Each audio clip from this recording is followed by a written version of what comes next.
안녕하세요. 오늘은 우리나라가 가지고 있는 또 다른 저질 문화인 갑질 문화에 대해서 한 말씀 드리겠습니다. 갑질 문화라는 말이 정확하게 언제부터 사용되었는지는 잘 모르겠지만 그리 오래된 말은 아니고 근래에 들어서 사용되어지기 시작한 신조어임은 분명합니다. 다만 이 갑질이라는 것이 신조어이긴 하지만 우리나라 사람이라면 누구나 알 수 있듯이 갑질 문화라는 것은 최근에 생긴 것이 아니라 문화라는 말이 붙을 정도로 우리나라 사람들에게 오래전부터 체질적으로 체감되어져 온 문화 현상이라는 것은 모두 다 공감하는 사실일 것입니다. 서양인에게는 갑질 문화 또는 갑질이라는 현상은 이해하기 힘든 문화 현상으로서 그와 유사한 단어조차도 없어 갑질이라는 한국어 단어가 한국어 발음 그대로 영어 사전에 신규 등록이 되어서 특이한 문화 현상으로 소개되고 있다고 합니다. 외국인에게는 존재하지도 않고 이해하기조차 힘든 갑질이라는 단어가 한국인에게는 설명하지 않아도 저절로 이해가 되는 것은 갑질 문화가 우리의 뼛속 깊이 새겨져 있고 우리 사회 구조가 갑질 문화 구조 위에 구축되어 있기 때문입니다. 갑질의 갑이라는 단어는 원래 법률상 용어로 계약서에서 흔히 당사자들을 간단하게 지칭하기 위해서 갑, 을, 병 등으로 표시하는데 그때의 갑이라는 단어에서 나온 것입니다. 갑과 을이 원래 계급상 서열이 있는 단어는 아니었으나 주로 계약 시 힘 있는 자를 먼저 내세워 갑이라 칭하였기 때문에 서열 관계가 형성된 단어처럼 여겨져 왔습니다.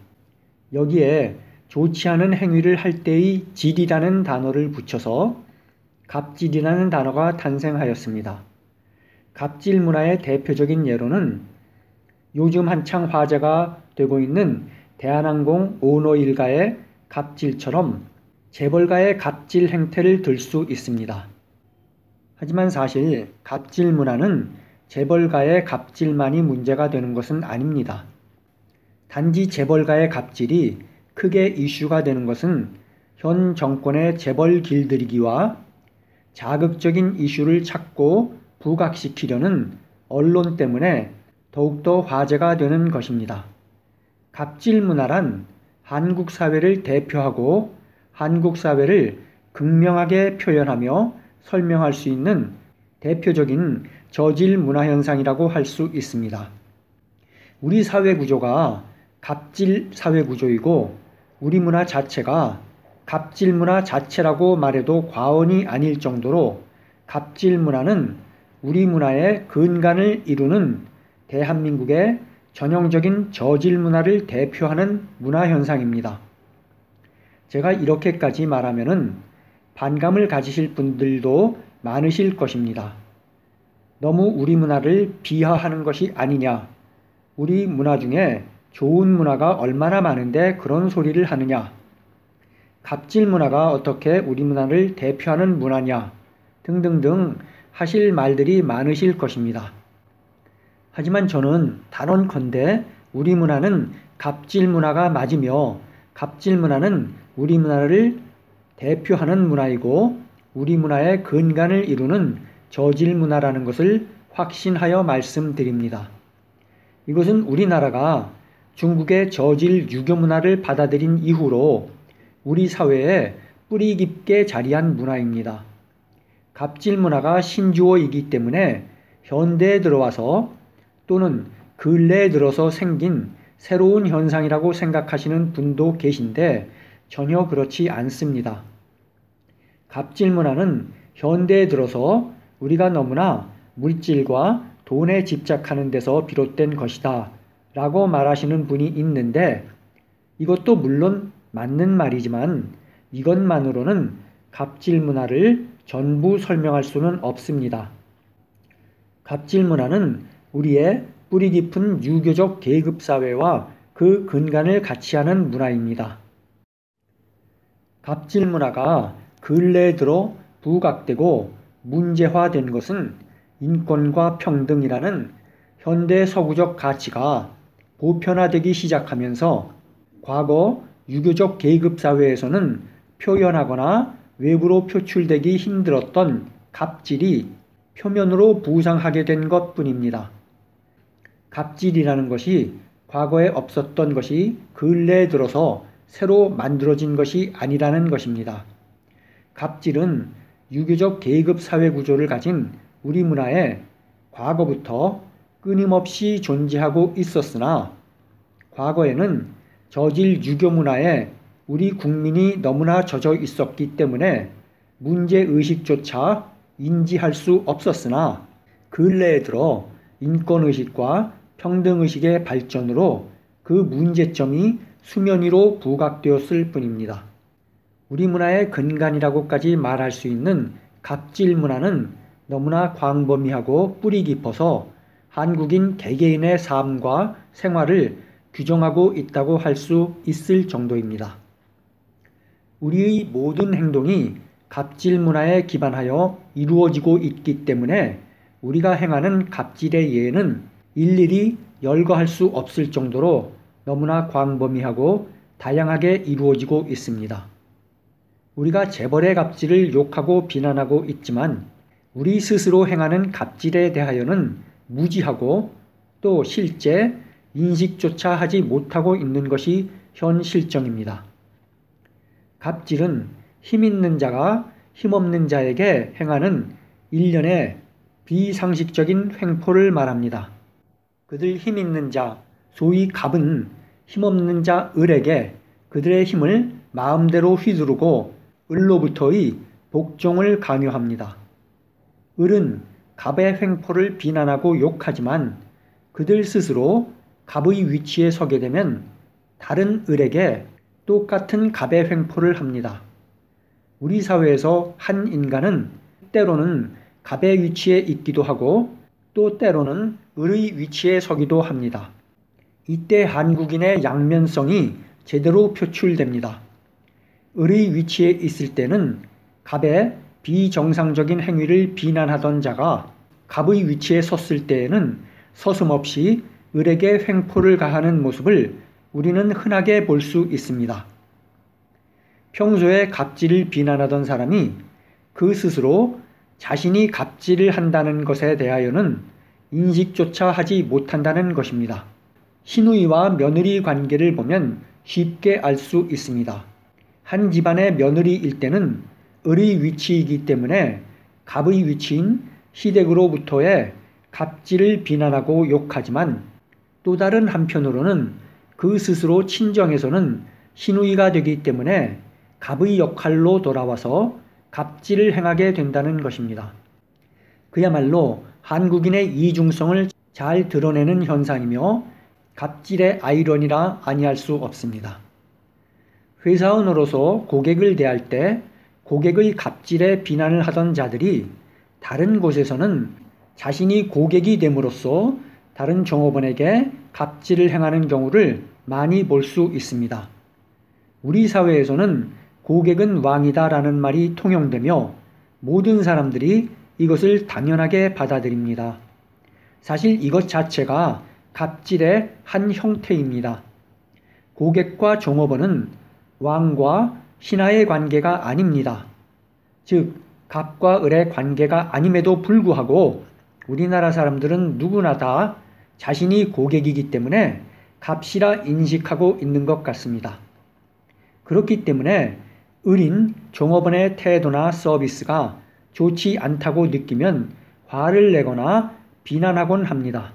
우리가 얼마나 철저하게 갑질 문화에 길들여져 있는지 잘 알게 해주는 좋은 예입니다.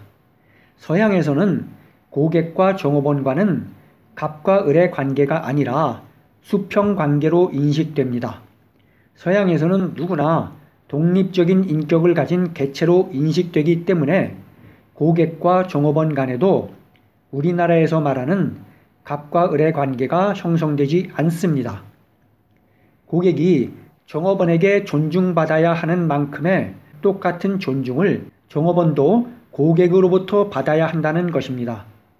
외국 여행을 하다 보면 레스토랑이나 슈퍼마켓 또는 옷가게 등에서 우리가 받아야 할 갑으로서의 서비스를 받지 못해 당황하는 경우가 많이 있습니다.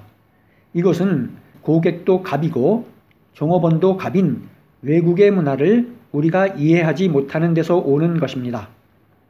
철저하게 갑과 을의 관계로 이해되는 유교적 계급사회에서 살아온 우리나라 사람들은 쉽게 이해할 수 없는 문화입니다. 그렇기 때문에 우리나라 사람에게서 흔히 나오는 불평은 서비스가 엉망이다, 서비스 정신이 없다, 느려 빠졌다 등등의 컴플레인입니다. 하지만 이것은 나도 갑이고 너도 갑인 모두가 갑이라는 사회구조와 문화를 잘 이해하지 못하는 것에서 나오는 불평입니다. 즉 모두가 갑이고 을이 없는 사회구조를 알지 못하기 때문입니다. 왜 을은 갑에게 쩔쩔매고 반항하지 못하고 복종해야만 합니까? 이것은 우리 사회를 뿌리 깊이 갈라놓고 개개인을 위치와 지위로만 파악하고 인식하며 평가하려는 유교식 계급사회 구조의 문화 때문입니다. 왜 우리나라에서는 서양 사람들은 이해하거나 인식조차 하기 힘든 갑과 을이 존재하는 것입니까? 제가 전에 만든 한국어의 문제점에 관한 비디오에서 지적했듯이 한국어에는 사람을 계급으로 철저히 나누어 버리는 반말과 존댓말 구조를 가지고 있다고 지적하였습니다. 이 반말과 존댓말 구조도 우리의 뿌리 깊은 갑질 문화의 한 부분이라고 할 수 있습니다.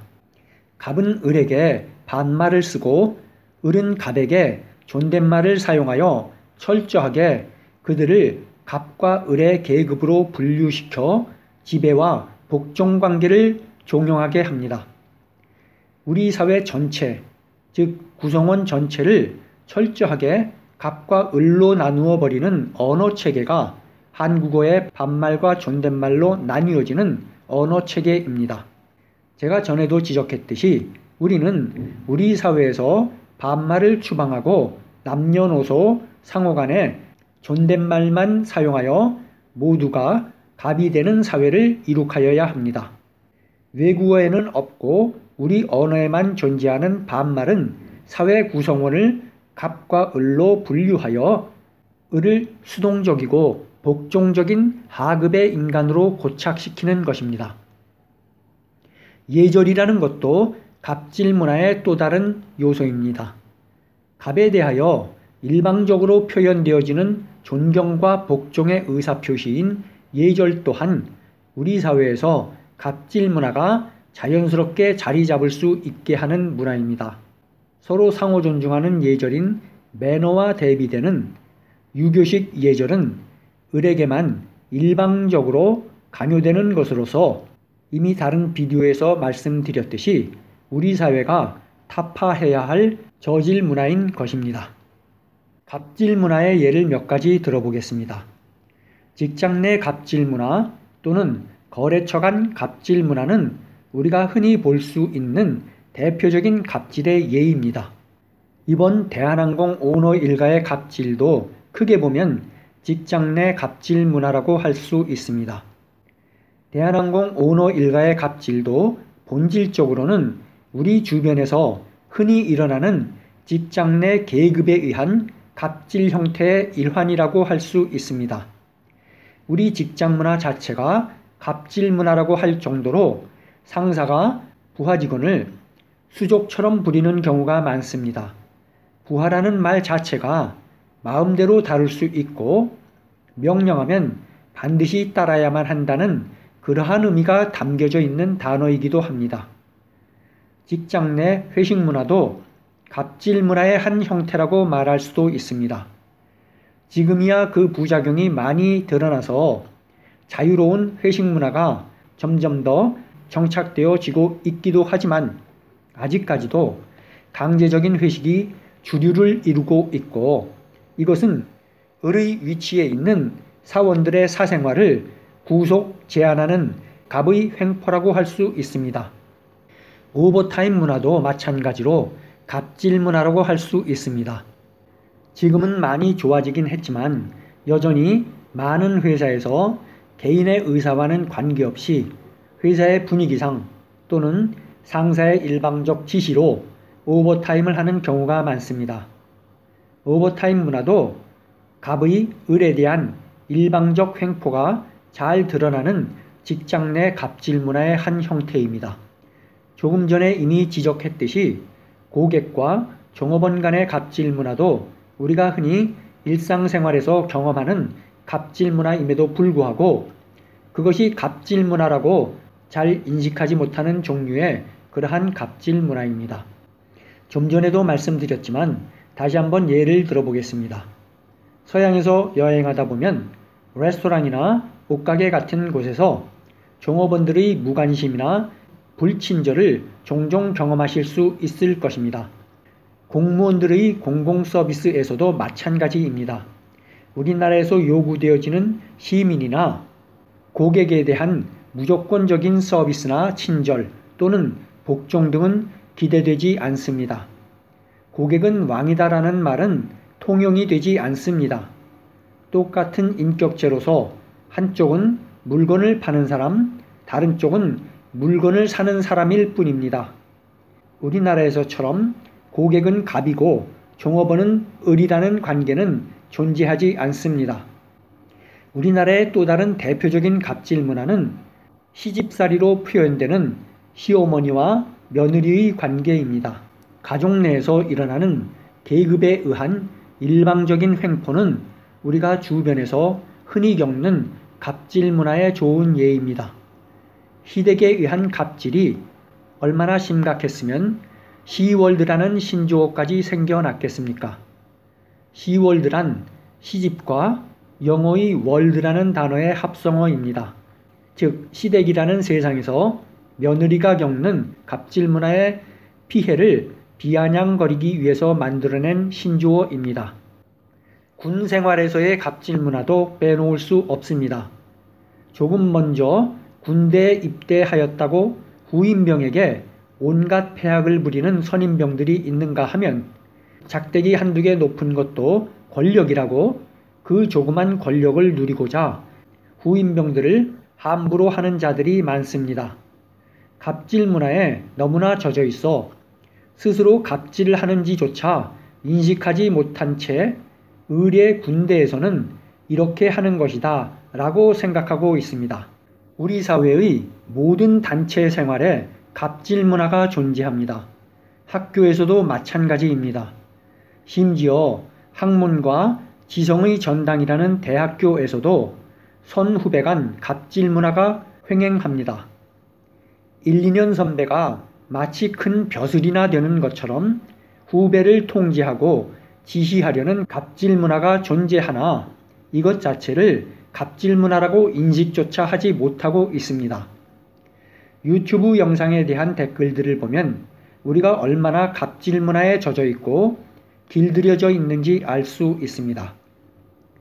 태국이나 베트남 등 동남아 여러 국가에 대한 유튜브 영상을 비교해 보겠습니다.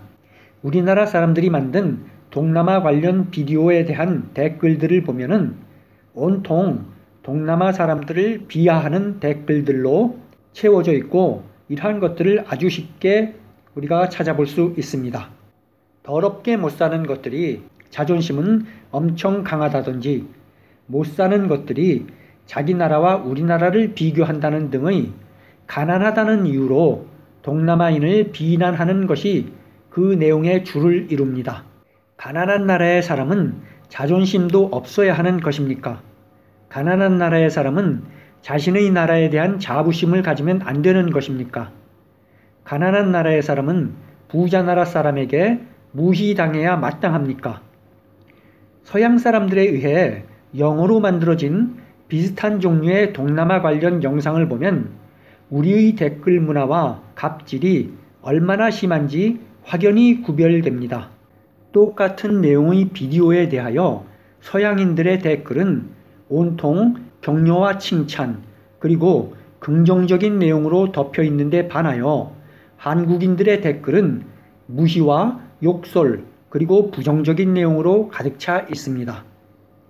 서양 사람들은 동남아 사람들이 가난하다는 이유로 그들의 행동을 비난하지 않습니다.